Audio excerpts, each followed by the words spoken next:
Welcome back to my channel, ladies and gentlemen. It's a boy that lives by DJ.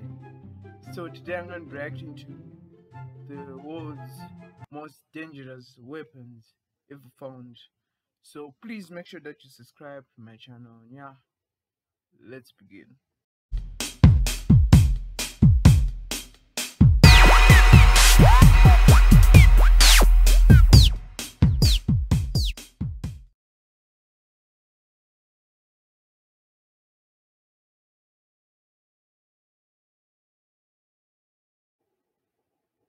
This video was made possible by Wix. If you are ready to create a website, head over to wix.com/go/infographics to try out one of their premium plans right now. In war, there's only one rule: win. Well, actually, that's not true, or at least not true anymore. In the aftermath of World War II, 196 nations ratified in whole, or with some reservations, 2 additional treaties to the Geneva Conventions, detailing the basic rights of wartime prisoners, establishing protections for the wounded and sick, and protecting civilians caught in a war zone. The conventions also laid down the framework for the international banning of certain weapons of war, which we'll look at today in this episode of the Infographic Show, Top 10 Banned Weapons of War. War is dirty business, and in the aftermath of the First World War, the nations of the world moved to limit the scope of its destructive impact. Horrified by the mass casualties inflicted by chemical gas attacks, in 1925, at the initiative of the and Poland, the League of Nations drafted the Protocol for the Prohibition of the Use in War of Asphyxiating, Poisonous, or Other Gases and of Bacteriological Methods of Warfare. In essence, international law forbade the use of chemical or biological weapons in war. Since then, other weapons have been added to that list, all with the intent purpose of limiting human suffering or damage to the Earth itself. Without further ado, here are the top 10 banned weapons of war. Number 10, mustard gas. First synthesized in 1822, it wasn't until 1860 that the dangerous properties of mustard gas were documented. As a chemical weapon and dubbed the king of the battle gases, mustard gas is surprisingly the least lethal of all the various chemicals that were used in World War I, and it's estimated that only about 1 to 5% of the people exposed to it were killed. Mustard gas's real power lay in the terror it could sow among enemy troops, as well as the incapacitating effect exposure had on unprotected soldiers. Inhaled into the lungs, it could be fatal, but while a gas mask would protect from inhalation, there was nothing soldiers could do to protect their exposed skin. The effects of exposure were not immediate, but within hours, the skin would begin to This thing was bad. This gas... Yeah. Shit. Killing that many people. Damn. Okay. No words for this. Let us continue the video. Yeah. Let's watch the video. Blister, specifically in moist areas such as the armpits and genitals. As the blisters popped, they would often become infected, which is where mustard gas became one of the most lethal gas weapons ever used. Infection typically kills more soldiers in war than actual combat does. Worst of all, exposure created sensitivity, and further exposure at even lower doses would cause a reaction. Number 9, chlorine gas. Another of the gases used extensively in World War I, it was first deployed by the Germans at Ypres on the 22nd of April 1915. Though an 1899 treaty had forbidden the use of gas in war, the Germans sidestepped the wording in the treaty by releasing the gas from canisters, not projectiles, as outlined in the treaty. Planning to release the gas from their own lines, the Germans waited until the wind turned towards the French forces and then let the heavier than air... This is funny. The Germans were smart. Let me not lie. Those guys were smart. That's a smart move. That is a smart move. Using chlorine gas. That is a smart move. I'm not saying use that. If you use that, you find yourself doing time and getting locked up. So I would want to recommend this. But back then, pretty much clever. Okay, let's continue with you. Gas drift across no man's land and sink into the French trenches. The attack was successful, and 100 French troops were killed. Chlorine gas irritates the eyes, nose, lungs, and throat, and in high enough concentrations can fill the lungs and kill by asphyxiation. Though seen as a horrific weapon of war, the Germans argued that the intent was to actually shorten the length of the war and thus limit overall suffering. Number 8, phosgene gas. Mustard gas may have been dubbed the king of the battle gases, but when it comes to sheer lethality, no other gas used in World War I could top phosgene. Colorless and smelling like moldy hay, not an uncommon smell in the trenches of Europe, most troops did not realize they had even been exposed to phosgene until it was too late.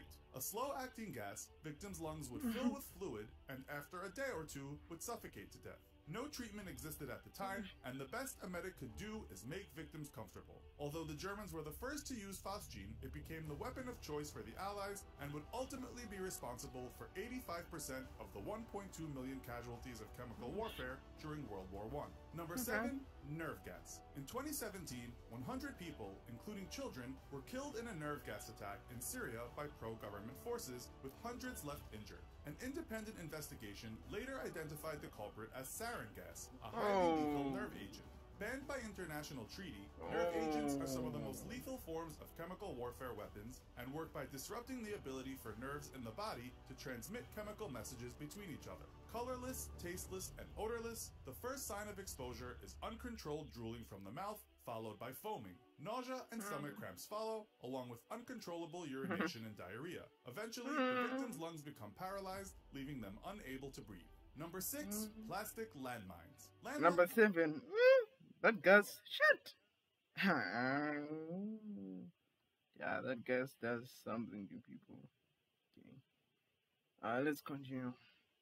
Landmines have been around for centuries, albeit in very crude fashion. Some of the first ever used were by the Chinese during the Song dynasty against an assault by the Mongols. Filling cast iron cannonball shells with gunpowder, they had an extremely long fuse which had to be lit by hand by brave ambushers just hundreds of feet away from the enemy. Modern landmines are completely autonomous and can vary in tripping mechanisms from pressure-sensitive triggers to tripwires. With the advent of the metal detector, landmines were designed using plastic in order to avoid detection. However, they were quickly banned internationally due to the difficulty in locating fragments via X-ray by treating physicians. This would cause prolonged suffering and was ultimately seen as inhumane. Number 5, biological weapons.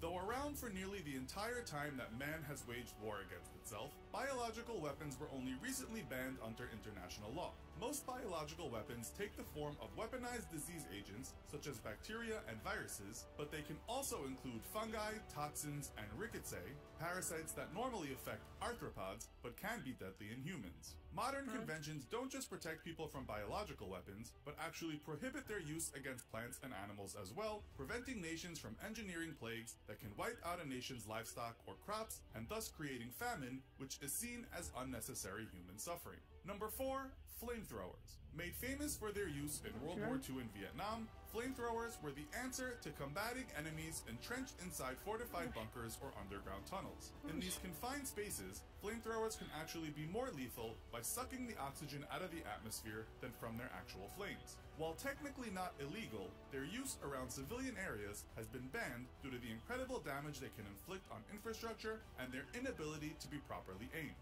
Number 3, napalm. Another weapon made famous by the Vietnam War, napalm was actually developed in 1942 at Harvard University as a mixture of a gelling agent. Okay. Alright. This one was made in America. Okay, let's see what damages it does. Sorry about that. Let's see the damages it does. And yeah, let's continue. Agent and some kind of fuel such as gasoline, napalm was originally designed to be used as an incendiary device against buildings, but was later primarily used as an anti-personnel weapon. As the sticky substance sticks to the skin, it produces severe burns, and sharing in many of the same characteristics as a flamethrower, it can also make it impossible for individuals to breathe. Though not outlawed for military use, its use in civilian population centers is illegal, once again due to their propensity for incredible property damage and inability to fully control its effects. Number 2, poison bullets. Early bullets weren't very accurate or powerful, so militaries around the world would spike them with small amounts of poison or fecal matter. While not adding any immediate lethality, a poison bullet could deliver toxic compounds deep into the body and result in serious infection that would set in long after a battle took place. In modern projectiles, the addition of poison would be largely pointless as well, as modern bullets are already devastatingly powerful. Because of the lack of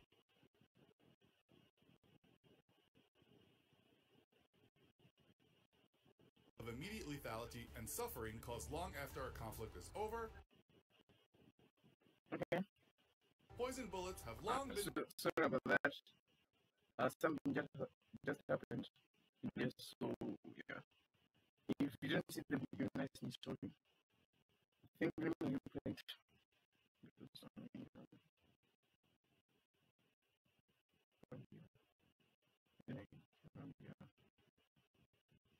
The body and result in serious infection that would set in long after a battle took place. In modern projectiles, the addition of poison would be largely pointless as well, as modern bullets are already devastatingly powerful. Because of the lack of immediate lethality and suffering caused long after a conflict is over, poison bullets have long been banned by international law. And finally, number 1, dirty bombs. Nuclear weapons are bad enough, and the international community has been unsuccessfully trying to ban them since their inception. Nuclear weapons are primarily designed to destroy military or civilian targets, yet to achieve maximum explosive impact.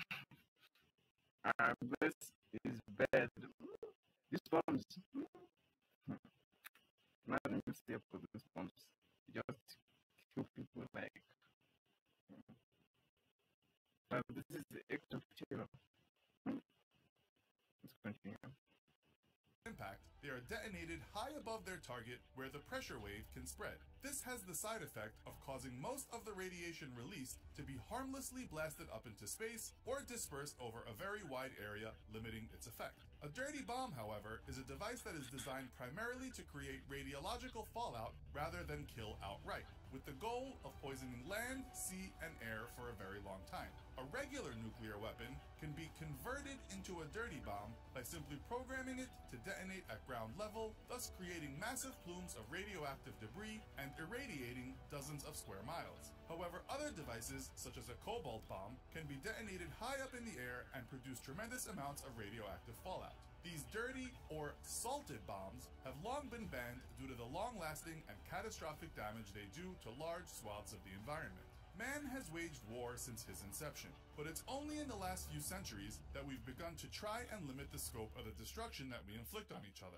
As technology progresses and makes more apocalyptic and destructive weapons available, perhaps it's a sign of hope that even the most embittered enemies, such as the Soviet Union and the USA, have abided by these international laws. Maybe one day we can even move to outlaw war altogether. You know what we think should be illegal? Terrible websites.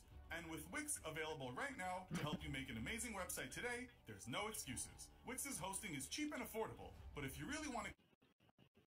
This is the end of the video, so please make sure that you subscribe to my channel. See you next time.